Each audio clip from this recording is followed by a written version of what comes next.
Copa আমেরিকার শিরোপা জিতবে কোন দল? অনেকেই অনেকভাবে বিশ্লেষণ করেন, ফুটবল বিশেষজ্ঞরা নানাভাবে বিশ্লেষণ তুলে ধরেন, কিন্তু এবার নতুন এক বিশ্লেষণ সামনে আসলো। ভবিষ্যৎবাণী করে ফেললো এক সুপার কম্পিউটার। অপটার সুপার কম্পিউটার জানিয়েছে কোপা জয়ের সম্ভাবনা নাকি লিওনেল স্কালোনির শিষ্যদেরই বেশি। যদিও আসরের শুরু থেকেই এগিয়ে রয়েছে আর্জেন্টিনা, কোয়ার্টার ফাইনালে ব্রাজিলের বিদায়ের পর সেই সম্ভাবনা আরও বেড়েছে অনেক গুণ। আগের তুলনায় মেসিদের জয়ের সম্ভাবনা 21% বেড়েছে, এমনটাও বলা হচ্ছে। অতীত ইতিহাস, পরিসংখ্যান এবং বর্তমান পারফরমেন্সের ভিত্তিতে এই ভবিষ্যৎবাণী করেছে অপটা।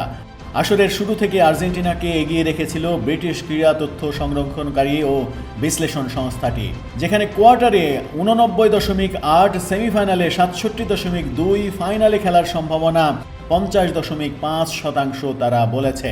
অর্থাৎ সেমিতে তারা খুব সহজেই জিতে ফাইনালে উঠবে, এমনটা তাদের ধারণা থেকে স্পষ্ট হওয়া যায়। এছাড়া চ্যাম্পিয়ন হওয়ার সম্ভাবনা 30.8% ছিল এর আগে। এরপর বুধবার সেমিতে মেসিদের প্রতিপক্ষ যখন কানাডা হয়, তখন মেসিদের সম্ভাবনাই বেশি হিসেবে দেখা দিচ্ছে। ফাইনালে বিশ্ব চ্যাম্পিয়নদের জয়ের জোরালো সম্ভাবনা দেখছে এই সুপার কম্পিউটার।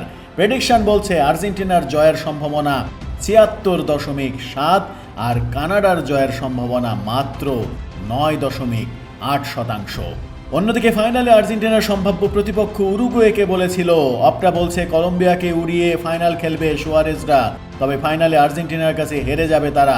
আর্জেন্টিনার চ্যাম্পিয়ন হওয়ার সম্ভাবনা 51.81% আগে বলেছিল।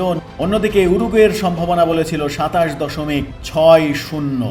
এখন দেখার বিষয় শেষ পর্যন্ত লিওনেল স্কালোনি এবং লিওনেল মেসির এই যৌথ প্রয়াস কতদূর কি হয়, সেমিফাইনালের বাধা টপকে ফাইনালে যেতে পারে কিনা, আর ফাইনালে দুর্দান্ত একটা ম্যাচ উপহার দিতে পারে কিনা।